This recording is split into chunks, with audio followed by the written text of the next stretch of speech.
The UFC has been cursed in 2025, guys. As y'all know, John Jones just retired, so say goodbye to any Jones-Aspinall matchup. To kick off the year in January, we had Islam versus Arman scheduled for UFC 311. We also all know Arman pulled out one day before the fight, so that fight's probably never happening either. Also, UFC hardcore fans, man, like myself, were all anticipating a super fight between Ilia Topuria and Islam Makhachev. Ilia even chased him up to 155, and Islam is now moving up to welterweight. That fight's out of the window, at least for this year. Maybe it's potentially going to happen in the future. But guys, the UFC in 2025 has been a failure so far. It has not been terrible, but you know, the UFC's whole thing is to outdo the previous year, and 2024 was goated. As of right now, it is safe to say that the UFC is not outperforming 2024, at least so far, but that's what I'm here for. We're going to fix the second half of the year for the UFC. So I'm going to be playing matchmaker and predicting the rest of the UFC events, guys. The UFC really can turn it around. There's a bunch of banger matchups still to make. So let's go ahead and kick it off with UFC Paris. I know it's not a pay-per-view. I said UFC pay-per-views, but we're going to be looking at 2 fight nights just very quickly and then getting into the pay-per-views. But for UFC Paris, taking place in September, I think this is a no-brainer. UFC Paris, who's going to headline UFC Paris, you may ask? I don't think it's going to be Cyril Gane. Who's he going to fight? I don't want to hear that. Nasruddin Imavov was supposed to be the backup fighter for Dricus du Plessis versus Hamzat Chimaev. That fight is booked for UFC 319. Only, 2 or 3 weeks before UFC Paris. But now, that's not happening. Nasruddin Imavov is now saying that he's going to be fighting instead. He's going to be fighting Caio Borralho. It only makes sense that he fights him at UFC Paris. Not only is Nasruddin Imavov the best fighter from France, in my opinion, I think, yes, he's better than Cyril Gane, he's better than Benoit Saint-Denis. But not only that, the timeline matches up perfectly. Like I said, Hamzat versus DDP is going to be taking place 2 or 3 weeks prior to UFC Paris. So if the winner here is truly the number one contender, this will be a number one contenders fight, by the way. They'll be on the same timeline of either Hamzat or DDP. But as I'm thinking of this, man, I know the UFC is cursed this year. I can foresee a Dricus du Plessis versus Hamzat Chimaev cancellation, man. I'm not speaking that into existence. I just don't want you to get your hopes up too much because that is also one of the most anticipated fights of the year. I don't know, man. The UFC just seems to be cursed this year. But for UFC Paris, I think this is a no-brainer. Let's move on to UFC Noche, which is now a fight night. It's moved to San Antonio, Texas, I believe. It used to be UFC 320, going to be Guadalajara. They scratched that. I'm glad they did because now there is absolutely no excuse for Yair Rodriguez to get a title shot against Volkanovski. Okay? This is the perfect fight to headline UFC Noche. It's a fight night. Diego Lopez versus Yair Rodriguez. They have beef. At UFC 314, you pull up the press conference, these dudes were beefing, calling each other Kulan, whatever that means, man. I don't know. But they were beefing, the storyline's there. This is a perfect fight night main event. I would be more excited for this fight than potentially some pay-per-views, maybe even some co-main events on pay-per-views, but you know what I'm saying? But this build-up, Lopez versus Yair, would be so funny. It would be actually very intense. You don't have to headline UFC Noche with Alexa Grasso. You sure? She can be on the card. That's fine. She does not have to be the headliner. We don't currently have a Mexican champ, so there's not going to be a title fight. I don't want them to waste some title fight like Merab versus Sandhagen on this card. Just because it's Noche, I get that you love Mexico. We don't have a Mexican champion. There's no need to push a title fight here. Diego Lopez versus Yair is solid. But that's it with the fight nights. Let's go ahead and get into the pay-per-view, starting with UFC 320. There's no pay-per-view in September. I don't know if I said that. But it looks like there's going to be 2 in October, and the first one being UFC 320, which is now in Las Vegas. Let's get the heavyweight division rolling. Let's do Tom Aspinall versus Cyril Gane. Cyril Gane, a man that doesn't necessarily, or he hasn't really earned the number one contendership, but there's not a whole lot going on in the heavyweight division. Everybody's cheeks. Everybody's pretty trash. Cyril Gane did beat Volkov, even though I thought Volkov won. He's the biggest star in the heavyweight division outside of Aspinall. Maybe even a bigger star than Aspinall. I don't know. But this is a banger fight. Let's go ahead and get the heavyweight ball rolling. and let's let Tom Aspinall genuinely headline a pay-per-view. He is now your undisputed heavyweight champion. Let's start pushing him. Let's start propelling Tom Aspinall into superstardom. I don't know if he's going to reach superstardom, but we can at least attempt. The UFC has done a poor job of pushing and promoting Tom Aspinall. Nobody knows who Tom Aspinall is. Everybody just knows him as the guy that wants to fight John Jones. So let's help this dude make a name for himself by knocking out Cyril Gane or submitting Cyril Gane in round 1, bro.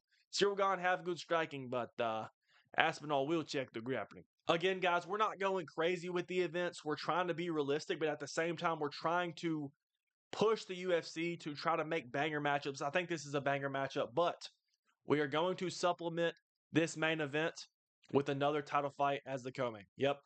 Merab Dvalishvili has made it clear that he wants to fight again this year. He wants to be super active. He even said he wants to fight twice, 2 more times this year.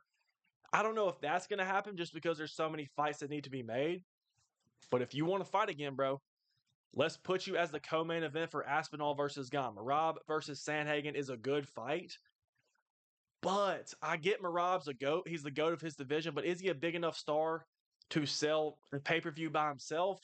Probably not. Merab versus Sandhagen, banger stylistic matchup. But again, I don't see this like selling a lot of pay-per-views as the headliner. So let's make it a banger co-main event to Tom Aspinall versus Gane. Even Aspinall versus Gane might not do so well right now in their careers of selling that many pay-per-views. So let's put them together. That's my thoughts on this. No big stars in the mix here, to be honest. No superstars. Maybe potentially Aspinall can go into that superstardom. But 2 really solid fights, title fights, you can put together on the same event. I think this is fine. You don't have to go crazy. This is something that is realistic. Tom Aspinall wants to fight soon. Merab also wants to fight soon, even though he just fought. Let's pair them together. Moving on to UFC 321, which I believe to also be in October. Again, this is not announced. This is just my guesstimations. Speculation. Yeah, this is my speculation, my guesstimation. That vocab lesson's coming out, bro. But UFC 321, I'm guessing, is going to be in Abu Dhabi. I mean, how do you not make this rematch, man? Abu Dhabi, Magomed Ankalaev versus Alex Pereira. I think it makes all the sense in the world. I don't see the UFC booking Islam versus JDM for Abu Dhabi. I don't. They've talked about going, or at least fans have talked about going to Australia for JDM versus Islam. I don't think that's happening either. Because as of right now, the UFC does not have a pay-per-view booked for September. Now, unless they change something and add a September pay-per-view, I don't see the UFC going to Australia in November or December. Because October's already booked for Vegas on the first event, and they always go to Abu Dhabi later in October. November is always a Madison Square Garden card, and December seems to always be a T-Mobile Las Vegas card as well. So UFC 321, I believe, will be in Abu Dhabi. I think you let Ankalaev headline it against Alex Pereira. You know this card is going to be stacked. It doesn't have to be crazy, but the UFC, they get some good money from Abu Dhabi, from the Saudi Arabia regions. So this is a good enough headliner to put there. Magomed Ankalaev basically fighting on his home turf against Alex Pereira, one of the biggest stars in the sport. And the thing is, this fight was not super entertaining, but I'm still interested to see this rematch because it was pretty close. Alex Pereira, always exciting, has that one-punch knockout power. This is a banger main event for Abu Dhabi. And for the co-main event of UFC 321, we've heard rumors of this, not confirmed at all. But Paddy Pimblett wants to fight Justin Gaethje in Abu Dhabi. Now, the problem with this matchup is that Justin Gaethje is threatening retirement. He believes he deserves the next crack at the lightweight title, man. I think Justin Gaethje is delusional. I see his point of view to an extent, but the lightweight division is too crowded at the top. There's too much chaos at the top. I don't see it, bro. If Justin Gaethje goes out there and wins one more fight, then yes, I do believe he should be next. But you still got guys like Arman Tsarukyan, who's going to be the backup fighter at UFC 317. I don't know, man. I don't see Justin Gaethje skipping the line and fighting for the title next. You also got Max Holloway fighting Dustin Poirier coming up. If Max Holloway beats Dustin Poirier, he also has a better claim to the title over Justin Gaethje. So depending on what they decide to do with Arman Tsarukyan, Paddy Pimblett versus Justin Gaethje could be a number 1 contenders fight. You know The UFC really wants to book Ilia Topuria versus Paddy Pimblett. They have the beef, they have the history, an unsettled rivalry there. It would be a super fight. It low key would be a super fight, but Ilia Topuria also has to run through Charles Oliveira first, which is a tall task. I am picking Ilia Topuria to win as of right now. I think most of the world is as well. Topuria is like a 4-1 favorite, so I'm expecting him to beat Charles. And maybe we get a Paddy Pimblett versus Ilia fight down the road. Maybe International Fight Week next year. I could so see that. But what is the UFC going to do with Arman Tsarukyan? I don't know. I really don't know. Maybe he does fight for the title next. Maybe he fights the winner of Charles Ilia next. And then in the meantime, you do Paddy Gaethje. But anyway, Paddy's called for it. I could see UFC 321 Abu Dhabi card being pretty stacked. I could see, like I said, Magomed Ankalaev versus Poatan, Paddy versus Gaethje. I could see Umar being on the card. The thing about Umar is I don't know who he's going to fight. He said that he wants to fight in Abu Dhabi, of course. Song Yadong seems to be getting rumored for a UFC event in China. Davison Figueiredo's injured. Maybe Umar versus O'Malley. But if you do that, that's going to be a co-main event spot at least. The bantamweight division's just all kind of out of whack right now. So Umar, maybe they feed Mario Bautista. I can see that. I can see that. The UFC is going to feed Mario Bautista to Umar Nurmagomedov in Abu Dhabi. That's what's going to happen, bro. Go ahead and write it down. I predict these things. So let's go ahead and throw that on the card as well. But moving on to UFC 322, which should be November, should be Madison Square Garden. I feel pretty confident it will be MSG. I mean, how do you not do Islam versus JDM in Madison Square Garden, man? I don't believe that this fight's going to be made in Australia unless they wait till next year. It's a possibility. But I think you got to book this fight this year, bro. Like I said, you have to save the UFC in 2025.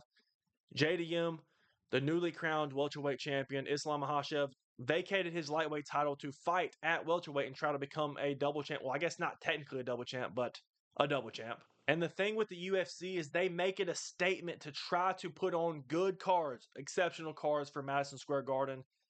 And since Jones has retired, he's not headlining Madison Square Garden. Obviously, Conor McGregor's not here. You don't have that many big stars. Pereira's not a champion anymore. I think you do Islam. Islam's the next biggest star.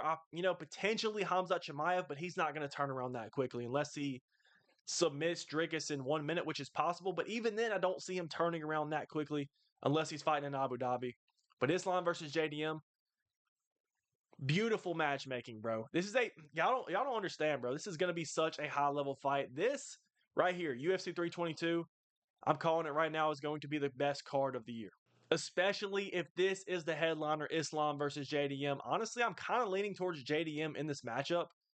But can Islam break through and become a double champion? Possibly become a top 3 GOAT of all time? Arguments for one are going to be made, but I won't go that far yet. Islam Makhachev, if he beats JDM, man, I mean, it's hard to deny him. But moving on to the co-main event, how do you not? If this is going to be on the card, how do you not supplement this with Volkanovski versus Movsar Evloev? And I know what you're thinking. But guys, Movsar Evloev's fighting in July. In what? Saudi Arabia? Abu Dhabi. Abu Dhabi. Again, of course. Dang, the UFC's going to Abu Dhabi twice. But anyway, Movsar Evloev is fighting Aaron Pico, a fight that I believe he will win. Aaron Pico looks like a legitimate prospect coming over to the UFC. But fighting Movsar in a UFC debut is just too much. We've also seen Dana White say in a press conference that Movsar will likely be next for the title if he beats Aaron Pico.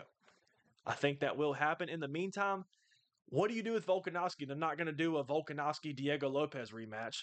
I don't want to see Yair Rodriguez, man. You're missing out if you don't do Yair versus Diego. John Silva, I don't think you give him the title shot yet. So let's let Movsar Evloev fight in July.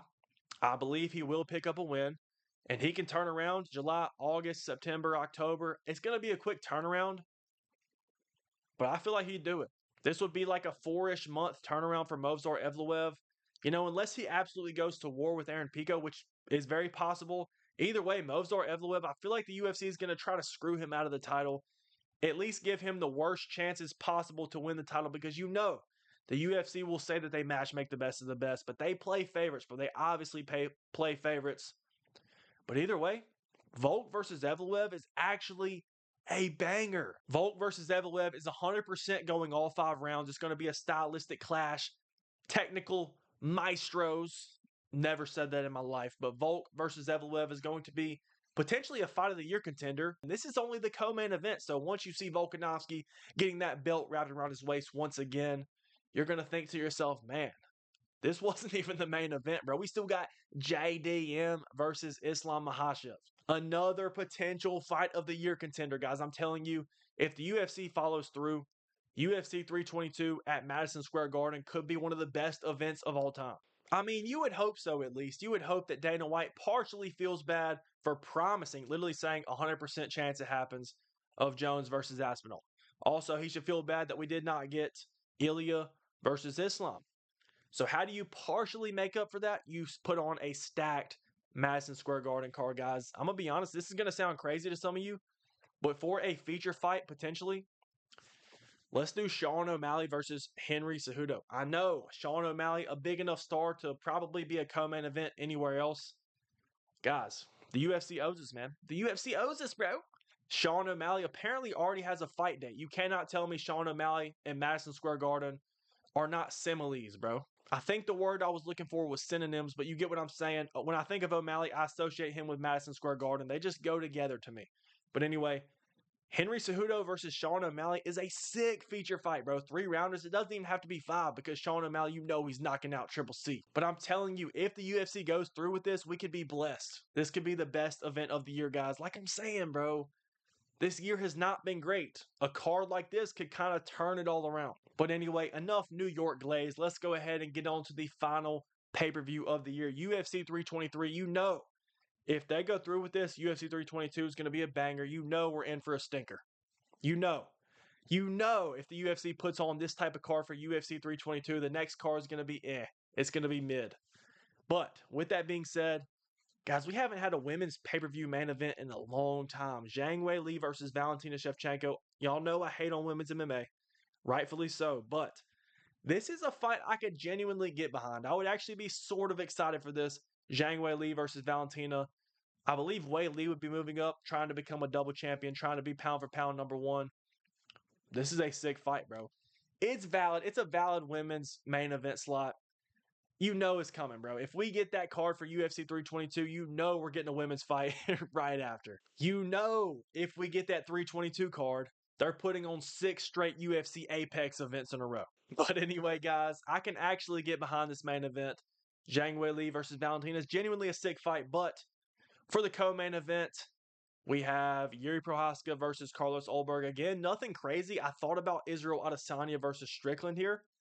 I could genuinely see that. I do think that fight will be next, but Yuri Prohaska, I don't know. This just feels right for a Zhang Weili, Valentina Shevchenko main event. I could see them putting Yuri on there, who's not a massive star, but a big enough name that's going to get some fans excited, man. The UFC is going to sell their pay-per-views either way.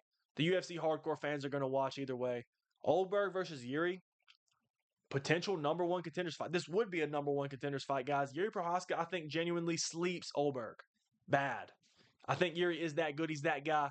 Maybe I'm biased because Yuri's one of my favorite fighters, but I mean, this is a valid co-main event. I thought about potentially making this into a fight night, but Yuri Prohaska does not fight on fight nights. He has not fought a fight night since Dominic Reyes. This man's always on pay-per-views, always on the main card, except for 300. But Yuri Prohaska is a big enough star to be putting in a co-main event. I'm telling you, bro, this December pay-per-view, if November is stacked, if the Abu Dhabi card's stacked as well, just expect a very, very mid card in December. But anyway, guys, that's going to be it for me. This is me predicting the rest of the UFC events. You know, trying to matchmake, trying to help out Dana White and the boys a little bit because they kind of need it. But let me know which one of these fights you want to see. Maybe let me know some potential matchups that I did not include. But be sure to hit that like button. Be sure to hit the subscribe button and turn the post notifications on, bro. But that's going to be it for me. I appreciate y'all once again. And we out.